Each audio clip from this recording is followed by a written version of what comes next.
Well, everyone, it's finally here. Triage X, the anime, finally came out. I was so hyped for this to be released today, and it's just we've been wanting to review this and see this. yeah. And from the beginning, I told you that this manga needs to be an anime. You know. Yeah, I remember that. That was like what, a year ago. Yeah, I think it's when you introduced it to me. Like, yeah, and man, I was just like, this needs to be animated as well. So yeah, it finally is. Yeah. So let me tell you guys about Triage X. This story is not like High School of the Dead, but it's totally different. It's basically about these, like, you know, nurses, and they're called Black Label, and they just come around and just, you know, they're basically vigilantes, and they try to eliminate all the cancers. And what's funny about this series is they always, like, mention, like, tumors and cancers, and that's basically a hospital term that doctors use. Yeah, and they call them Black Labels. So yeah, it's pretty ironic there. Yeah. And plus, you know, I liked how they done this kind of, like, you know, vigilante type stuff, you know. Yeah. It's very spot on what Sato did, you know. Yeah. I can see why they kind of put High School Dead on hold, even though I wish they returned, but this is a good substitute. This is a good substitute. Definitely is. So Arashi, he's basically kind of like Takashi, but more badass. And Takashi from High School of the Dead. Yeah, Just and you know. Arashi, he does. From his sad past, like, you know, he was with his friend and he basically almost sacrificed his life for him. Yeah, it was during an incident. I think it was like a bomb. Yeah, it was a terrorist attack. Bunch of terrorists. They exploded. He was, I think, it attacked like a building, and there were only like 2 survivors, but his friend like sacrificed all of his like limbs. And Arashi like protected his friend, and he got hurt, but he didn't know that his friend actually got a head injury, critical head injury. Yeah, he was basically brain dead. Yeah, and then so what happened was that he got his body parts inside of him. Yeah. And we get a little bit of that reference in this episode as well.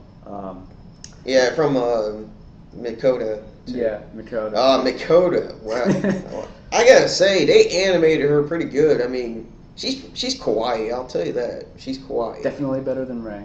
Yes, better than Ray, because she does a lot more, kind of. Because Ray didn't really do that much, did well, she did something. She kind of did. She did. She did. Nishida, man, she is hilarious. You know, you remember when she just like caught the bad guys and then she strings and then blood, dude. And she just started singing. She just started singing. Yeah, everyone loved that on Twitter and Tumblr. You know what I definitely love about this character is her mask. I think that mask fits her really well, as she's just so crazy. And you know what was funny? Nishida, she just like rolled past the police girl. I believe her name was like Suzia, I believe. Yeah, the detectives. Yeah, she just like rolled past her and she's like, "Who was that?" And then it was hilarious. Yeah, she's like, "Stop!" and she just goes. So. You know, it's also, you know, Nishida. She also after she blew up the building, actually two buildings she blew up and a car. When she blew up that car, and they were like, "What the hell just happened?" And I'm like, so in this episode, they basically raided 2 places. First, in the beginning of the episode, it was just when this episode started, it was just pure action. Like it was just like the first thing you see. Motorcycles, guns. Yeah, and then Sayo going ham. Yeah, with her machine guns. She just literally comes out of the car, and there's like a group of guys that are just like, "Hey, what are you doing?" And she just machine gun, and then Sayo is badass. In the manga, it was intense when I saw her. She's basically the opposite of Saeko. Yeah, except she uses guns and Saeko uses my Wafu Saeko uses a sword. Yeah. So they raid that place, and they also have to like kill this guy who's already named as a Black Label. But the interesting thing is that Arashi gave up his gun to him. Yeah, Arashi gave him, I guess you could say, probably like something for mercy. Like he just wanted to do it himself instead of being seen. He wanted to see what he would do, and he shot him in the face, and he didn't do it. It didn't even hurt him. Yeah. Because it's basically like a motorcycle mask, and I believe it's like bulletproof. Yeah. And then he just showed no mercy after that, and then you're just a tumor. I just cannot cure it. And bam, just killed him. But, you know what's also weird about Arashi? In the manga, his friend was not beside him, like he was talking to him. It's in his mind, right? Yeah. Yeah. Yeah, it was weird. I mean, if you look on this page where he gets, like, when he kills him, he's not there. They just skipped the pic. They just skipped it. So it's definitely different than what the manga is, but it was pretty spot on what they did. Yeah. Now, in the beginning, where you guys saw the fan service, the huge Oppai in your face. The first thing you see is... It's also the first thing you see in the manga as well. In the manga. Look, the first panel. The first panel. And the very first scene. Yuko. Yeah. She's basically she's like the same as Shizuka.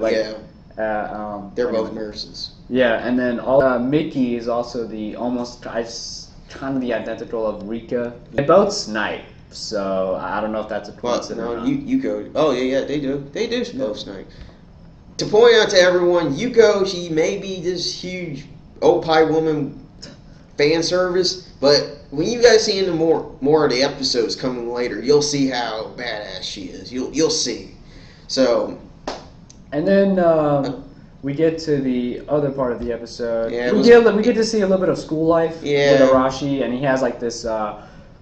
This girl who likes him, Kominato, and obviously she likes him, and then she has like a restaurant. When she came out of it, she was like, "Where's Arashi?" Yeah, because he disappeared because he had to go do like another job. Yeah, and that went to the whole Nishida thing, and then it ends the episode right there. I mean, we get 2 ratings. We get a little bit of school life with Arashi, and then we get like this shower scene. Oh yeah, the shower. The censorship, man.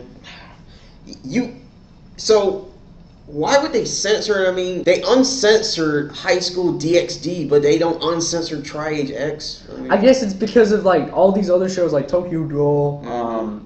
You had Parasite, not really too much of Parasite, but Terraform Mars. Yeah, and they had a lot of censorship. I don't know what's going on with censorship. I don't know. I mean, then how come like High School DxD they get uncensored? I guess it's because it's like I don't know what they have in Japan. Maybe some kind of late night show or something where they keep it uncensored. But I don't know. I think if I'm not mistaken, I think it's like sometimes during the day too. So yeah, I can believe that. I mean, High School of the Dead. It wasn't really uncensored until the Blu-rays come out. And when you saw the leaks online, and that was a Blu-ray. So yeah. So that kind of explains it. So. And that's basically the end of the plot, like the plot in this episode. I mean, it's just like basically an introduction. Yeah. So what's your take on Triage X? Based on the first episode and what I've read in the manga, I think it's probably one of the must-watch shows of this season. I really loved it. I really like how they, when I was watching it, it reminded me so much like of High School of the Dead, but it's not the same thing. Yeah. But I feel like if you liked High School of the Dead and you're still waiting for season 2 or more chapters to come, I think this is probably one of the shows that you should actually start, watching. And I thought it was really good. I think they did a great job. What do you give a rating on? Give it probably a 9 out of 10 for the first episode. Okay. Now, my take about this, the animation was, it kind of seemed like it was a little bit different, like a little more realistic, kind of, or based on the drawings. Especially on the motorcycle scenes. Yeah, the motorcycle scenes too. But the animation was pretty good. I liked it. And the voice acting was pretty good. It was pretty spot on. Soundtrack was really good. Soundtrack, the opening, the ending was, it was okay, but the opening was pretty cool. Yeah. I gotta give this like an 8.5 out of 10 because of the censorship. That's all. Just because of the censorship. I wish they just uncensored it. I didn't really get that bothered, but I kind of did. But at the same time, I just can't give it a lower rating than a 9. I think it deserved it. Yeah, okay. Now, I highly recommend everyone watch Triage X because it's a must. It's a must. It's awesome. I know people don't like fan service that much, but it's not just fan service. There's action in it too. It's the violence. The destruction. And as proof as we love this series so much is because this review is going to be really long. So that's about it on this Triage X. Pretty much it. All right. So that's all from us. Peace out, you guys.